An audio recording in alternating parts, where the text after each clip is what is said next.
This is Create the Next from Pro CFO Partners, where every week we explore strategies and ideas for financial management and growth to help today's businesses put their financial picture in Welcome context. back to Create the Next. I'm Chris Bentliff. Karl Almond is my go-to guy for all the things required for planning stuff out. And we've had so many great conversations, Karl, around kind of the goal-setting models of SMART and FAST. And we talked about rocks with EOS, which is a specific kind of conversation. But one of the things that connected to me in all of those was, well, first is your overall sort of perspective on point? Is the big idea on point? Because everything you want to do is breaking down kind of this bigger goal, your annual or your 3 or even your 5-year sort of vision of things. So I thought today, let's talk about that. Let's talk about kind of long range planning, which is hard for organizations to stay disciplined to, hard to articulate in a way that is meaningful to, the rank and file that are going to be carrying this stuff out, that are just trying to make sure that they're, getting good work done every day, but maybe aren't thinking like the C-suite is around, well, where are we headed in the next 5 years? I think this is a more complicated thing than it can seem to just, let's get in the room, everybody, and we'll talk about it in November, and that'll be our big annual planning meeting. I think there's more to it, and I think that intellectually organizations know this, but when it comes time to actually behave and take action with discipline around planning, it can get tricky. I wonder if you agree, and I wonder if we can address some of those roadblocks or stumbles. So welcome, and let's talk a little bit about long-range planning, maybe with just a start of when you're thinking about it with your clients, with the folks you spend time with. I guess what comes to mind, or what are the hallmarks of, or what are the problems that you consistently see, or just kind of what's that general sensibility for you? Well, hi, Chris. It's good to be here again. I think the difference for me when we talk about long-range planning versus annual planning, which is really where we need to start, is to talk about the differentiation, is that in long-range planning, I envision myself in an airplane looking down on the ground, where annual, I'm on the ground. I'm in the weeds. The long-range plan has to be done in a much broader stroke method, more strategic than the annual plan.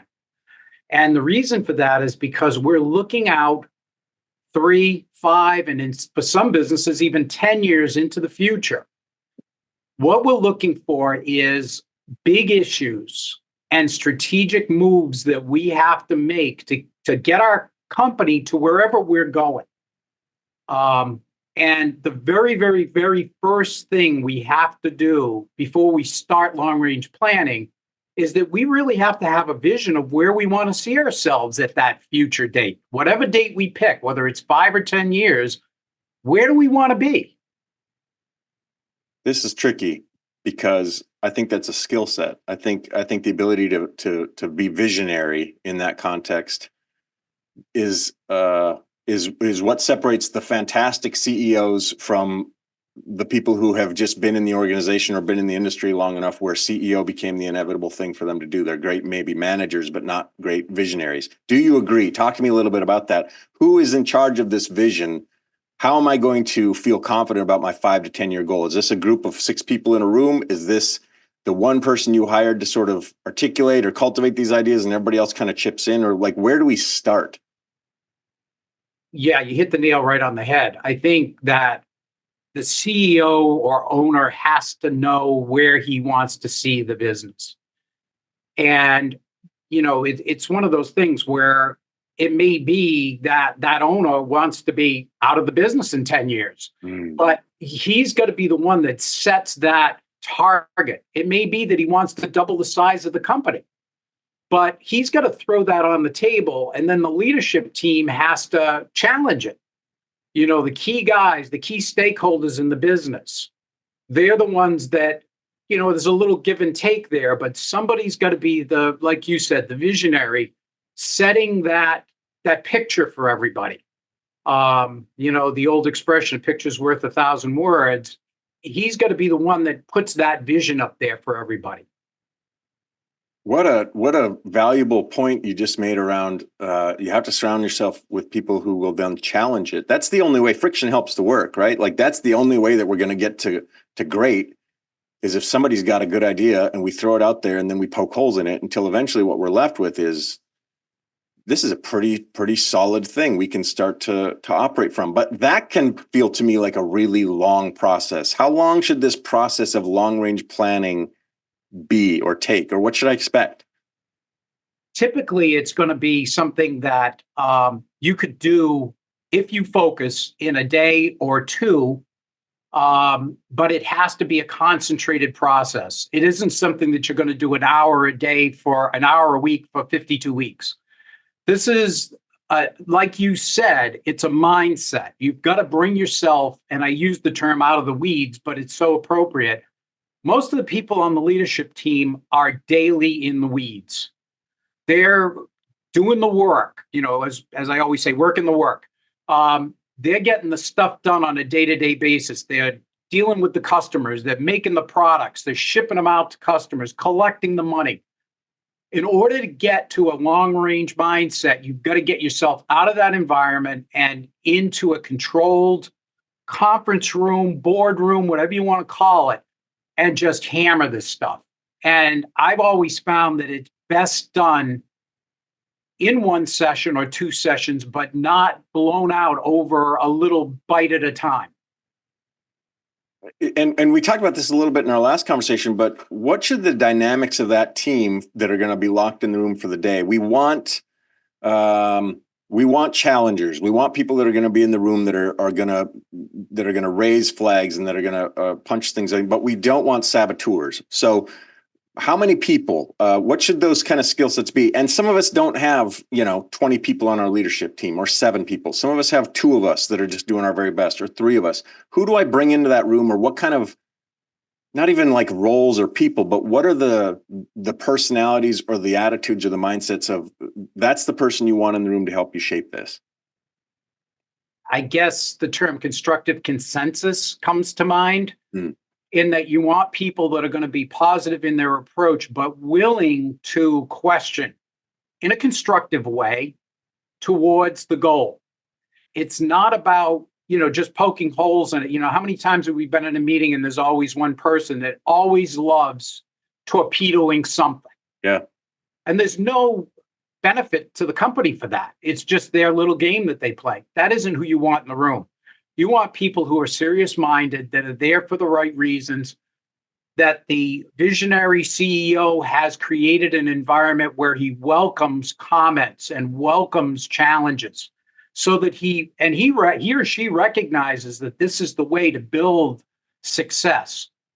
You have constructive conversation, but at the end of the day, you walk out of the room with a consensus that everybody supports.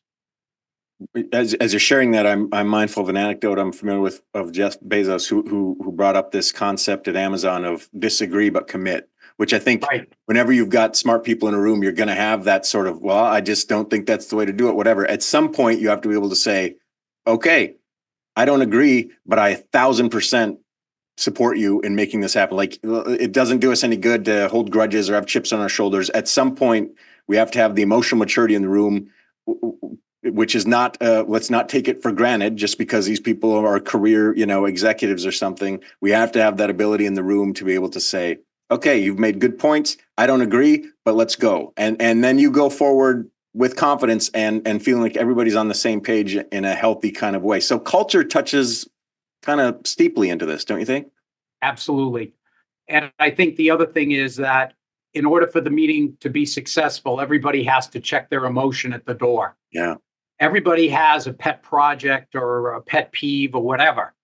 This is one of those circumstances where you have to leave all that stuff outside before you come in. If you object to something, you've got to be prepared to come back with some reasons why.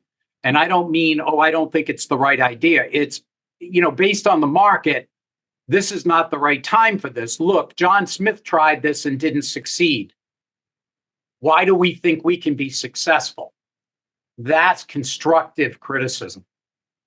You just touched on something that's interesting to me, which is, do I need to have a whole list of other things pretty much locked down so that my annual plan, my long range planning, is constructive. For instance, my revenue model needs to make sense, needs to be, I need to have my competitive differentiation on point. I mean, these things will change in flux certainly over 3 or 5 or 10 years, but I need to go in knowing what my business is and what makes it special and who my customers are and why they care and what my story is. Or does that become part of my long range plan? We're kind of making money here without a clear idea of why people are paying us, everybody, which that happens to more companies than you might think. We need to figure out what that is so that we can make the most of that. Talk to me just a little bit about that. What do I need to feel really confident about so that my long range planning isn't just always, let's figure out how to plan for the long range, everybody? Yeah, right. Starting with a clear vision of your revenue, your markets, your products. What is your profit goal? I mean, we don't get up every day just to break even. And ownership structure. What do you want to see the company evolve to? Do you want to IPO? Do you want to exit? I mean, all of those things are critical to have in the box before you get started. One of the other things that I like to challenge companies with is, what is your core competence? What is the thing that makes you unique versus your competitors? Your product, your process, your service, and what's your customer perceived value? What are you giving your customers and what are they willing to pay for? All of those things have to be understood. But when you go into your long range planning, there's a different set of tools than what we use typically in annual planning. Things like SWOT analysis, where you're looking at strengths, weakness, opportunities, and threats. And strengths and weaknesses are typically internal. Opportunities and threats are external. When you identify threats to what you see as your future vision, you take those and throw them onto a risk matrix and try to understand what the impact of those threats would be and how likely would they be to occur. And if you have anything that falls into the quadrant that's got a high impact and a likely probability of occurrence, those are things you want to roll out of planning to make sure you're developing plans to address. I love that you just kind of made that clear, because going back to your analogy of the 35,000 feet, if you're literally looking at things from that perspective, you can kind of get a general sense and shape, and you can sort of see the overall sort of situation. But your eye can also be moving over here, or maybe it's over there, or maybe it's over here. And what looks like it's rugged territory or terrain over there might be deceptively smooth, and vice versa. So how do I take that long range kind of point of view and not be so entrenched in it that I can't have some flexibility or maneuverability as I get down the road? And that, I think, is touching on, don't confuse long range planning for.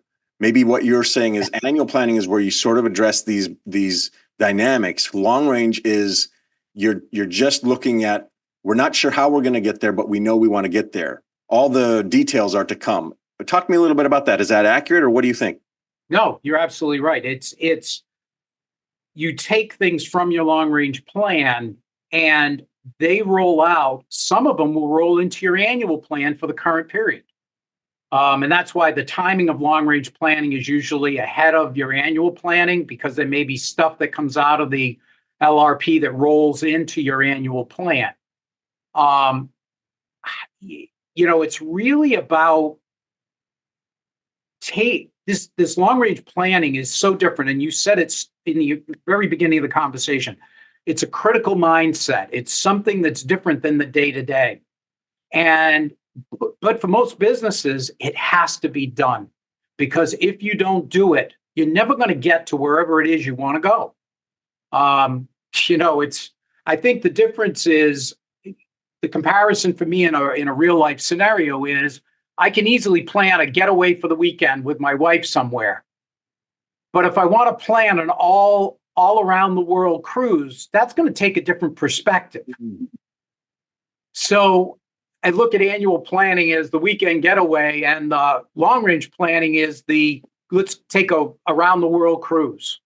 I love analogies, and I love when we can simplify something into something that's really relatable like that. That's good, because you got to answer a bunch of sort of abstract questions first, like, well, where do we want to go, and why a cruise? Why wouldn't we do a RV road trip instead. And only after you kind of get those things nailed down do you start to feel like, okay, so maybe which cruise line? Well, where do you want to go? Like you start to get into the specifics of that 35,000, foot view of here are the milestones and here are the markers. Is this a rolling? So is every year, am I going to revisit the 10-year? And I'm going to maybe do a brief check-in on how I'm doing. The annual planning and the monthly and the quarterly should be taking care of that, maybe to some extent, I wonder. But how often do I revisit my 10-year or my 5-year, my 3-year? It's going to be different for every organization. But how malleable, I guess, is that? Because if I'm touching this every year, is it likely that I'm going to just throw out all the work we did last year because now I'm in a different mood? And that gets back into this idea of discipline. I think it's different for everybody.